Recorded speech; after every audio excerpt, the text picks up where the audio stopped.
Assalamualaikum warahmatullahi wabarakatuh. Anak-anak semuanya dimanapun berada, alhamdulillah pada hari ini kita bisa kembali lagi melaksanakan kegiatan pembelajaran untuk mapel fikih kelas 7 MTS semester dasar.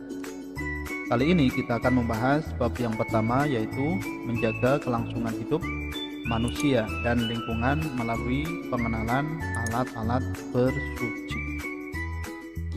Ya, sebelum kita mulai, kita berdoa semoga kita senantiasa dalam lindungan Allah Subhanahu wa taala dan diberi ilmu yang bermanfaat. Ya, semangat terus dalam belajar. Anak-anak semuanya, kalian perhatikan, silahkan kalian cermati beta konsep berikut ini.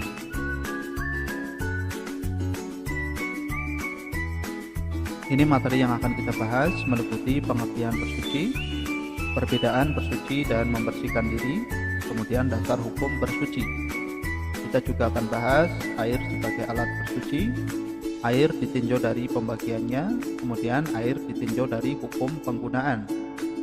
Kemudian kita juga akan bahas alat bersuci lainnya, ya, batu sebagai alat bersuci, metode analogi, alat bersuci selain air, dan batu berdasarkan metode kias.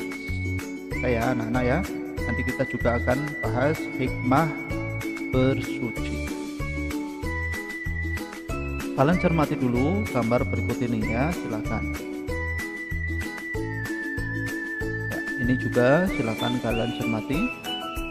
Nah, setelah kalian mencermati gambar ya, nanti kalian silakan buat pertanyaan. Apa itu bersuci? Apa perbedaan antara bersuci dan membersihkan diri? Ya, kalian juga bisa bertanya seputar bagaimana cara menggunakan batu sebagai alat bersuci dan pertanyaan yang lain tentunya. Silakan. Nanti kita akan bahas bersama-sama. Kita mulai dari yang pertama adalah bersuci. Pengertian bersuci. Tahukah kalian bersuci dalam bahasa Arabnya disebut dengan toharoh ya. Menurut arti bahasanya bermakna bersih dan suci dari segala jenis kotoran, baik berupa kotoran yang tampak mata seperti kencing dan lainnya, maupun yang tidak tampak mata sebagaimana maksiat dengan berbagai bentuknya. Sedangkan arti dalam istilah fikih, toharoh memiliki arti bersih dan suci dari najis dan hadas. Oke anak-anak, bisa dipahami ya. Ini adalah pengertian bersuci. Nah, kemudian kalian lihat tabel berikut ini. Bisakah kita membedakan dua istilah berikut? Istilah yang pertama adalah bersuci dan istilah yang kedua adalah membersihkan diri. Ayo kita cermati tabel berikut. Ini perbedaan antara bersuci dan membersihkan diri. Menyertakan niat bersuci, iya. Membersihkan diri, tidak. Bertujuan membersihkan bersuci, iya. Membersihkan diri, iya. Tata cara diatur oleh syariat Islam melalui ketentuan fikih. Bersuci, iya. Membersihkan diri, tidak. Mengikuti pola hidup sehat, bersuci, iya. Membersihkan diri, juga iya. Nah, dari tabel ini kita bisa menyimpulkan perbedaannya adalah antara bersuci dan membersihkan diri. Kalau bersuci menyertakan niat dan ada tata cara yang diatur oleh syariat Islam, sementara membersihkan diri tidak. Bisa dipahami ya anak-anak ya? Kesimpulannya adalah bersuci sudah pasti menyertakan perbuatan membersihkan diri. Tetapi membersihkan diri belum tentu termasuk bagian dari bersuci. Bisa dipahami? Oke, kita lanjutkan. Adapun dasar hukum bersuci, kalian bisa lihat dalam Al-Quran surat Al-Baqarah ayat 222. Mari kita baca bersama. Bismillahirrahmanirrahim.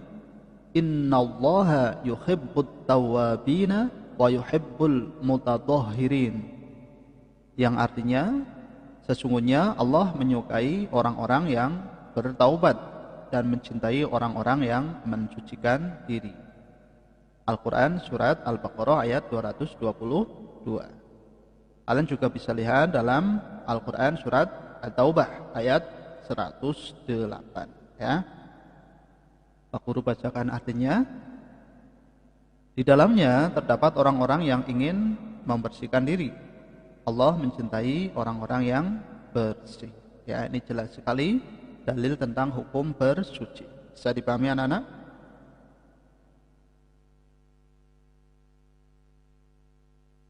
Nah, sekarang kita bahas kedudukan air dalam bersuci.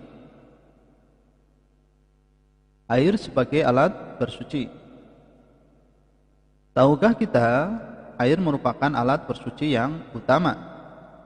Terbagi menjadi berapa air tersebut? Nah, alat yang paling utama adalah air ya untuk bersuci. Namun, tidak semua air dapat digunakan sebagai alat bersuci. Untuk mengetahui air yang dapat digunakan bersuci, maka kita harus mengetahui air ditinjau dari pembagiannya dan ditinjau dari segi hukum penggunaannya. Ya.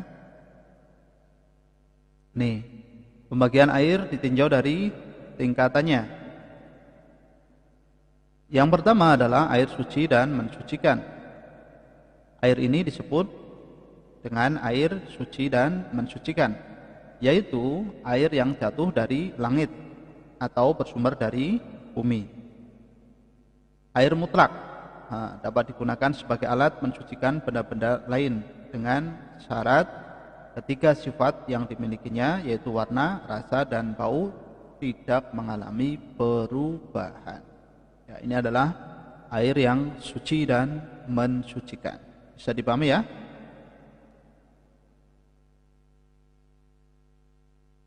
Di antara contoh air yang suci dan mensucikan adalah yang pertama air hujan, air laut, air sungai, air sumur, mata air, air es. Ya, ini adalah bagian dari air yang suci dan mensucikan. Yang kedua adalah air suci namun tidak mensucikan.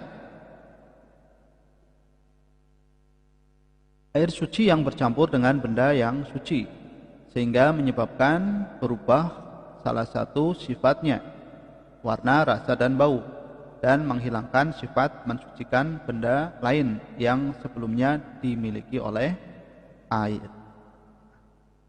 Yang kedua, air mustakmal, yaitu air yang sedikit ukurannya atau kurang dari 2 kulah dan bekas pakai untuk menghilangkan najis maupun hadas.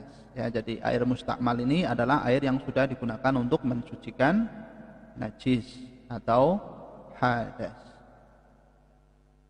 Nah, kemudian ada air yang keluar dari tumbuh-tumbuhan, baik yang mengalir dengan sendirinya atau disengaja. Ya, oke, ini adalah air yang suci namun tidak mensucikan. Ya, seperti air kopi, air teh itu kan sudah berubah warnanya ya. Jadi tidak mensucikan. Kemudian yang ketiga adalah air mutanajis. Air mutanajis adalah air yang volume sedikit ya, air yang volumenya sedikit dan terbatas, yang terkena atau bercampur dengan benda-benda najis dalam berbagai tingkatannya. Ada najis mukhaffafah, mutawasitoh, dan mughaladoh. Air jenis ini terbagi ke dalam 2 bagian. Yang pertama adalah air dalam jumlah sedikit yang mensucikan dan kejatuhan najis, tetapi sifat-sifatnya, warna, rasa, dan baunya tidak berubah. Ya. Walaupun tidak berubah, tapi karena kadar airnya sedikit, tetap dihukumi mutanajis. Yang kedua, air dalam jumlah sedikit yang mensucikan dan kejatuhan najis, namun salah satu sifatnya menjadi berubah. Yang ketiga, air yang volumenya sangat banyak atau melebihi 2 kul'ah dan kejatuhan air yang mensucikan dan berubah atau tidak berubah sifatnya. Ya, ini adalah air mutanajis. Bisa dipahami anak-anak? Oke, selanjutnya alat-alat bersuci selain air. Nah, kalian perhatikan ya, apa saja? Yang pertama adalah batu sebagai alat bersuci. Pernahkah kita mengalami setelah kencing ya atau berak di tempat tertentu ternyata tidak ditemukan air untuk mensucikannya? Ketika berjalan di tengah hutan atau tempat-tempat lain yang gersang, terkadang kita tidak menemukan air untuk bersuci. Ketentuan fikih memperbolehkan penggunaan batu. Ya, jadi kalau tidak ada air dalam kondisi tertentu, kita boleh menggunakan batu. Cermati syarat-syarat berikut. Yang pertama, menggunakan 3 buah batu. Yang kedua, batu yang digunakan dapat membersihkan. Yang ketiga, belum mengering. Yang keempat, belum berpindah. Yang kelima, tidak bercampur ya dengan najis yang lain. Kemudian tidak meluber ya, maksudnya kotoran atau najisnya tidak meluber. Kemudian batu dalam keadaan tidak basah. Dan batu dalam keadaan suci ya. Ini adalah syarat-syarat bersuci dengan menggunakan batu. Bisa dipahami ya Nana ya? Oke. Nah, menggunakan benda padat selain batu. Bolehkah menggunakan benda padat selain batu? Tentu boleh dalam keadaan tertentu. Tahukah kita dalam kondisi tidak ada air yang suci dan mensucikan dan tidak ada batu sebagai alat bersuci, maka diperbolehkan mensucikan kencing atau berak dengan menggunakan benda-benda lainnya dengan tujuan mewujudkan kemaslahatan. Hukum fikih memperbolehkan melakukan analogi atau kias yang menghasilkan kesimpulan ada tidaknya pengganti batu sebagai alat bersuci ya. Kalian cermati ini ya. Ini ada tisu, ada batu ya, ada air mutlak, dan ada kayu, kemudian ada daun kering. Ya, jadi selain batu bisa menggunakan tisu, daun kering dan juga kayu. Oke, anak-anak. Adapun hikmah dalam menggunakan alat bersuci adalah bersuci dan menjaga kelangsungan hidup manusia ya. Dengan bersuci kita akan menjadi semakin bersih ya. Kemudian kita juga bisa menjaga kelangsungan hidup manusia ya, karena kita menjaga kebersihan dan kesucian. Tentu ketika kita mau beribadah juga harus suci. Kemudian bersuci dan menjaga kelangsungan hidup ekosistem ya. Dengan kita bersuci kemudian menjaga kebersihan lingkungan, maka kelangsungan hidup di lingkungan kita akan tercapai ya. Insyaallah seperti itu. Jadi ketika kita rajin bersuci, rajin membersihkan diri, maka akan tercipta kesehatan. Dan yang lebih penting adalah ibadah kita tentu insyaallah menjadi sah dengan bersuci, dan insyaallah lingkungan kita akan menjadi kondusif ya, karena kita sudah terbiasa melatih diri dalam menjaga kebersihan diri sendiri dan kebersihan lingkungan. Anak-anak, silakan kalian terapkan ya dalam kehidupan sehari-hari. Biasakan untuk bersuci dan membersihkan diri serta membersihkan lingkungan kalian. Baik, setelah kalian mendengarkan penjelasan Pak Guru, silakan kalian kerjakan latihan soal berikut. Apa yang dimaksud dengan air yang suci dan mensucikan? Sebutkan 3 jenis air yang suci dan mensucikan. Jelaskan pengertian bersuci. Tulislah dalil tentang bersuci dan sebutkan syarat-syarat bersuci dengan menggunakan batu. Silakan kalian kerjakan. Baik anak-anak, terima kasih telah menyimak video ini dari awal sampai akhir. Insyaallah kita akan lanjutkan pada pertemuan yang akan datang. Terima kasih, mohon maaf atas kekurangannya. Assalamualaikum warahmatullahi wabarakatuh.